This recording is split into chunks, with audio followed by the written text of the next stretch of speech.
सभी का कृष्णनगर कॉलेज में स्वागत है। आज हम बीएड शिक्षण में बीएड फर्स्ट ईयर में हिंदी शिक्षण मातृभाषा एवं उसके साहित्य शिक्षण के सिद्धांत एवं सूत्रों को पढ़ रहे हैं। और इससे पहले हमने हिंदी शिक्षण के जो सिद्धांत और सूत्र थे उन पर चर्चा की थी। अब आगे के जो हैं क्रम में बताए गए हैं उन पर चर्चा करेंगे। विशिष्ट से सामान्य की ओर चलेंगे।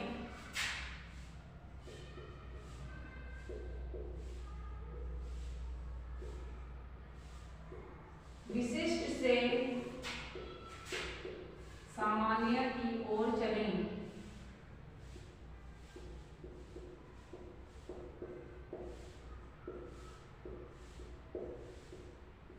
विशिष्ट से सामान्य की ओर चलेंगे।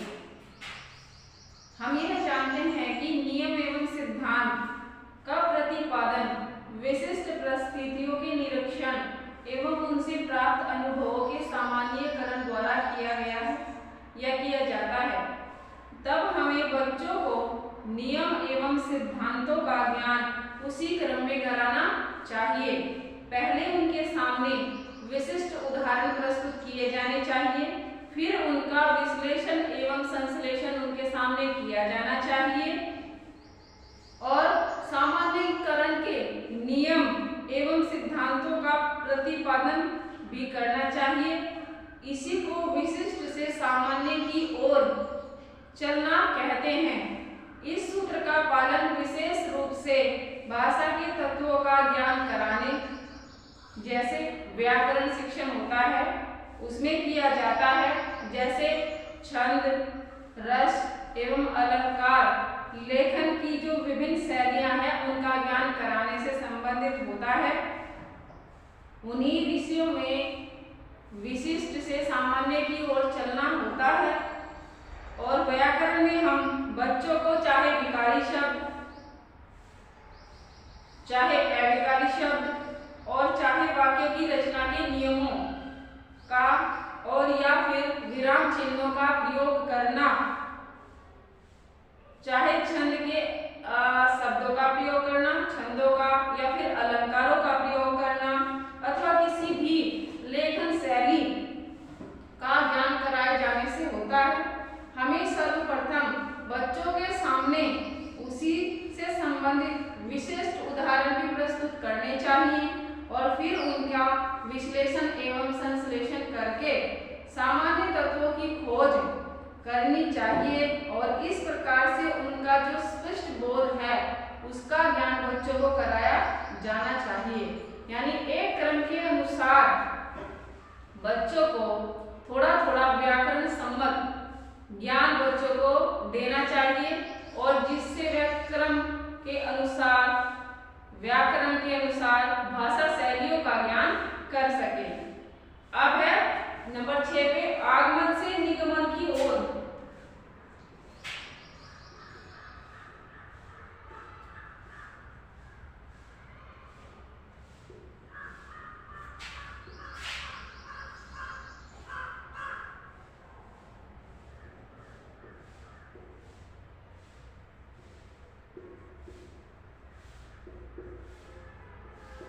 आगमन से निगमन की ओर चलें। विशिष्ट उदाहरणों की सहायता से सामान्य नियम अथवा सिद्धांत निकलवाने की जो विधि है उस विधि को आगमन विधि कहा जाता है। उदाहरण की सहायता से यानी खोजे गए नियमों एवं सिद्धांतों का प्रयोग करके यथा ज्ञान को स्पष्ट करने की जो विधि है उसे निगमन विधि कहा गया है। यह सूत्र इस बात पर बल देता है कि सर्वप्रथम आगमन विधि नियम अथवा सिद्धांतों को निकलवाना चाहिए। उसके बाद खोजे गए जो नियम एवं सिद्धांत है उनका प्रयोग करके उनकी सत्यता की परख करनी चाहिए और इस प्रकार तत्संबंधी ज्ञान जो है वह स्थायी करना चाहिए। ठीक है, मातृभाषा की व्याकरण शिक्षा इसी क्रम में देनी चाहिए। पहले विशेष उदाहरणों द्वारा व्याकरण के नियमों का ज्ञान कराना चाहिए और दूसरा फिर इन नियमों का पालन करते हुए भाषा का प्रयोग करना चाहिए। छंदों, रस, अलंकार और लेखन शैलियों का ज्ञान भी छात्रों को इसी क्रम में कराना चाहिए, जिससे उनका ज्ञान स्थायी ज्ञान हो सके और वह क्रम से भाषा शैली को सीख सके और प्रयोग के द्वारा अपने ज्ञान को स्थायी कर सके। अब अनिश्चित से निश्चित की ओर चलो।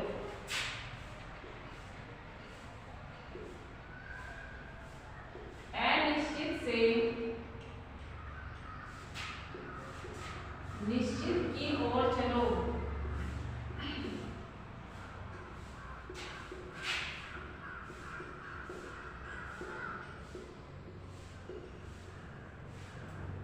अनिश्चित से निश्चित की ओर चलो। हम जानते हैं कि बच्चों के बौद्धिक विकास का क्रम अनिश्चित से निश्चित की ओर होता है। यानी बच्चे जब प्रारंभ में विद्यालय में आते हैं तो उन्हें बहुत कम ज्ञान होता है, थोड़ा बहुत ही वह परिवार से अपने अंदर भाषा का ज्ञान लेके आते हैं और बच्चे प्रारंभ से ही अनुकरण के द्वारा सहज किसी भी थोड़ी बहुत बात को सीख सकते हैं या उनके अंदर सिर्फ पारिवारिक जो ज्ञान है वही होता है।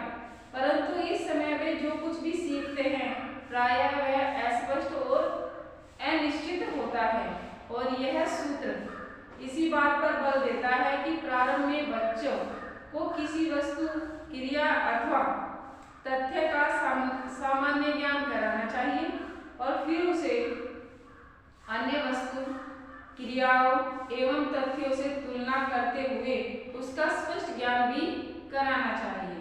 और मातृभाषा शिक्षण में इस सूत्र का पालन छोटे बच्चों को वस्तुओं एवं क्रियाओं के लिए निश्चित शब्द सिखाने के लिए किया जाना चाहिए। आगे की कक्षाओं में बच्चे को संधि, समास, छंद, अलंकार इन सब का ज्ञान कराना होता है, तब भी इसी क्रम में ही यह ज्ञान कराया जाना चाहिए। पहले उन्हें उनके द्वारा किया गया अनुभव, जो उन्होंने ज्ञान अर्जित किया है उसका ज्ञान होना और कोई शब्द संधि से बना है या समास से बना है, किस काव्य की रचना छंदों के निर्वाह से हुई है अथवा उसमें रसों की अनुभूति है या नहीं है, किस प्रकार के अलंकारिक जो चमत्कार है इस पद या गद में दिखाए गए हैं अथवा नहीं है, उन शब्द का विश्लेषण करके उनके रूप एवं नाम से उन्हें परिचित कराना चाहिए। यानी विभिन्न प्रकार की जो व्याकरण सम्मत शैलियां हैं उन सब का क्रम से ज्ञान कराना चाहिए और पहले उन्हें जो उनके द्वारा अस्पष्ट बातें हैं, ज्ञान है, उन्हें स्पष्ट करना चाहिए। अब अनुभूत से तर्क युक्त की ओर चले।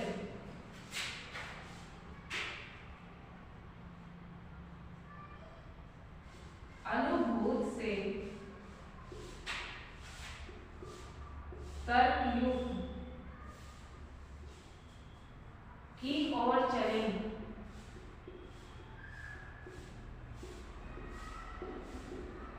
ठीक है। प्रारंभ में बच्चे अनुभव एवं अनुकरण के द्वारा सीखते हैं, परंतु जैसे ही बाल्य अवस्था तक बालक पहुंचते हैं तो दूसरे चरण में वे प्रवेश करते ही वैसे ही वे तर्क करने लगते हैं जैसे किशोर अवस्था का बालक करता है। ठीक है। और तो किसी तथ्य की तर्क की कसौटी पर कसकर ही वे स्वीकार करना पसंद करते हैं और यह सूत्र इस बात पर बल देता है कि किसी भी स्तर पर बच्चों को तथ्यों का ज्ञान कराना और उसके लिए पहले उन्हें उसकी अनुभूति करानी चाहिए और फिर उसे तर्क द्वारा स्पष्ट भी करना चाहिए। मातृभाषा शिक्षण में शब्दों के शुद्ध उच्चारण, शब्दों की शुद्ध वर्तनी और वाक्यों के शुद्ध रूप को इसी क्रम में स्पष्ट भी उनके सामने करना चाहिए, जिससे उनके सामने अर्थ और उस शब्द के भाव को स्पष्ट किया जा सके और मातृभाषा की साहित्यिक जो रचनाएं हैं, उनकी जो समालोचनाएं होती हैं, उन्हें भी उनके सामने की जानी चाहिए। किसी साहित्यकार और उसके द्वारा रचित साहित्यिक रचना का मूल्यांकन करने के लिए आवश्यक है कि छात्रों को सर्वप्रथम उस साहित्यकार की रचनाओं का अध्ययन कराया जाए और उसके जो गुण दोष हैं उनकी अनुभूति भी कराई जाए और उसके बाद ही उसके साहित्य की विशेषताओं की कसौटी पर उसे तर्कपूर्ण ढंग से कसा जाए।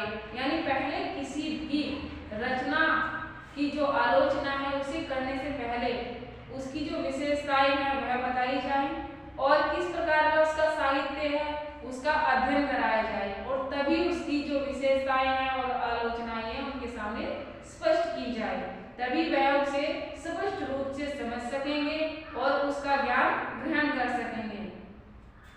अब विश्लेषण से संश्लेषण की ओर।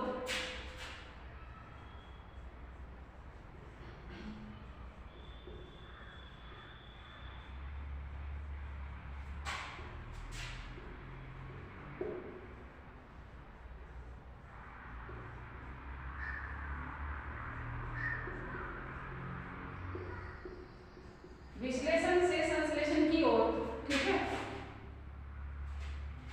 किसी भी समस्या के ऐसे जीवित टुकड़े करना कि उनके जोड़ने पर समस्या का हल तैयार हो जाए विश्लेषण कहलाता है। यानी पहले समस्या को इस प्रकार भागों में बांट दें जिससे बांटने के बाद उनके तथ्यों को समझकर उस समस्या का समाधान कर लिया जाए, उसे विश्लेषण कहते हैं। यानी छोटे छोटे टुकड़ों में बांटकर किसी वस्तु का ज्ञान प्राप्त करना, ठीक है। और जिस विधि द्वारा इन खंडों में प्राप्त ज्ञान को जोड़ा जाता है उसे किसी सामान्य निष्कर्ष पर पहुंचा जाता है, उसे संश्लेषण कहते हैं। यानी पहले किसी समस्या को छोटे छोटे टुकड़ों में बांट लो, उसके बाद उन तथ्यों को उजागर करो और जो उसके बाद निष्कर्ष निकल कर आता है यानी उस समस्या का समाधान या उसका कोई भी भाव निकल कर जो सामने आता है वह संश्लेषण कहलाता है, ठीक है। तो ये इस सूत्र का प्रयोग भी विशेष रूप से गणितीय समस्याओं को हल करने के लिए किया जाता है, परंतु कहीं पर भी अन्य विषयों के शिक्षण में भी यह विधि लाभकारी हो सकती है। जैसे मातृभाषा शिक्षण में जब व्याकरण के किसी नियम का ज्ञान करने के लिए विशिष्ट उदाहरणों को प्रस्तुत कर सामान्यीकरण किया जाता है, तो विशिष्ट उदाहरणों का सर्वप्रथम एक एक करके प्रयोग किया जाता है और फिर उनका संश्लेषण कर यानी सामान्यीकरण किया जाता है और संधि विच्छेद और समास विग्रह कर शब्दों का स्पष्ट ज्ञान कराने के लिए इसी क्रम का प्रयोग किया जाता है। और साहित्यिक रचनाओं के गुण दोष को स्पष्ट करने के लिए भी शिक्षकों को इसी क्रम का अनुसरण करना होता है। अब है मनोवैज्ञानिक से तार्किक की ओर चलो।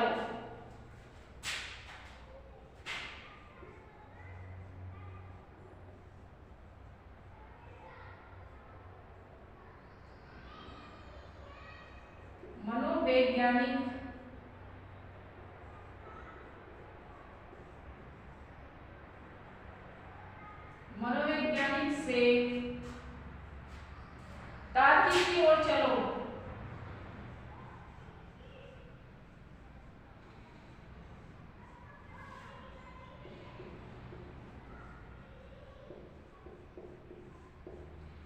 मनोवैज्ञानिक से तार्किक की ओर चलो, ठीक है। शिक्षण करते समय मनोवैज्ञानिक क्रम से चलने का अर्थ है कि बच्चों को शारीरिक एवं मानसिक शक्ति एवं उनकी रुचि रुझान के अनुसार ही उनकी पढ़ाई की विषय सामग्री का चयन किया जाना चाहिए और इन्हीं के अनुसार शिक्षण क्रम भी करना चाहिए। और मनोवैज्ञानिक क्रम का अर्थ भी यही है कि स्वाभाविक रूप से जिस क्रम में सीखते हैं बालकों को उसी क्रम में सिखाना चाहिए और उसी क्रम में बच्चों को किसी वस्तु का ज्ञान कराया जाना चाहिए। बाल्यकाल के द्वितीय चरण और उससे आगे के जो काल है उसमें बच्चे तर्क अर्थपूर्ण सीखने में रुचि लेते हैं और इस अवस्था में उन्हें जो कुछ भी सिखाया जाता है उसे तर्क द्वारा स्पष्ट किया जाए। हम जानते हैं कि बच्चे मातृभाषा को पूर्ण वाक्य से लिखना सीखना शुरू करते हैं, भले ही वह वाक्य एक शब्दीय हो या उदाहरणतः जैसे बच्चे प्रारंभ में भूख लगने पर केवल दूध ध्वनि का ही उच्चारण करते हैं, परंतु जब वाक्य पूर्ण होता है तो इसमें मनोवैज्ञानिक तरीका होता है। मनोवैज्ञानिक दृष्टि से बच्चों का जो मातृभाषा की शिक्षा पूर्ण वाक्यों से शुरू करनी चाहिए, परंतु यह केवल मौखिक भाषा पर ही लागू होती है, लिखित भाषा पर नहीं। लिखित भाषा के लिए बच्चों को सर्वप्रथम मूल ध्वनियों का ही निश्चित रूप से ज्ञान कराया जाना चाहिए, जिन चिन्ह या लिपियों का प्रयोग किया जाता है। इसके लिए लिपि का और चिन्हों का ज्ञान भी आवश्यक होता है। अब प्रश्न उठता है कि मूल ध्वनियां, मातृभाषा की मूल ध्वनियों का किस क्रम में उन्हें सिखाया जाए, जिसके लिए तार्किक क्रम को भी अपनाना चाहिए। यानी हिंदी भाषा की जो मूल ध्वनियां हैं उनका क्या क्रम है जो शुरुआत में बच्चों को सिखाया जाए। इसके लिए कुछ तार्किक क्रम को भी अपनाना चाहिए बच्चों के लिए, जैसे स्वर एवं व्यंजन, फिर व्यंजनों के क, च, ट और पैवर, अंत स्थैवर, और फिर है कुछ वर्गहीन जैसे उपव्यंजन। यह क्रम उच्चारण अवयवों के आधार पर निश्चित किया गया है और मातृभाषा और उसके साहित्य शिक्षण के इस क्रम का पालन करने से उस बालक के लिए उसका शिक्षण प्रभावशाली होगा। अव्यय प्रकृति का अनुसरण करो।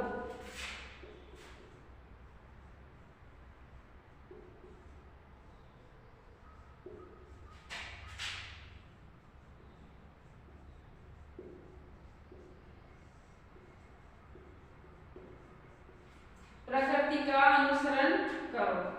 एक समय था कि जब बच्चों को छोटा प्रौढ़ समझा जाता था और उन पर ज्ञान को थोप दिया जाता था। स्विस शिक्षा शास्त्री रूसों ने इसका विरोध किया और बच्चों को अपनी प्रकृति के अनुसार सीखने दो का नारा भी बुलंद किया और मनोवैज्ञानिकों ने इस तथ्य को अधिक स्पष्ट किया कि उन्होंने यह स्पष्ट किया कि बच्चों की वृद्धि और विकास एक विशेष क्रम, एक विशेष दिशा में होते हैं और उसी क्रम में उनकी जो प्रत्यक्षीकरण, विश्लेषण, संश्लेषण, तर्क, समस्या समाधान है, उनकी शक्तियों का भी विकास होता है और इसीलिए वह जो उनकी ग्रहण शक्ति है उसका विकास भी धीरे धीरे एक स्तर से दूसरे स्तर तक होता है। इसका यह अर्थ हुआ कि बच्चों को उनकी शारीरिक मानसिक योग्यता के अनुसार ही और उनकी क्षमता देखकर ही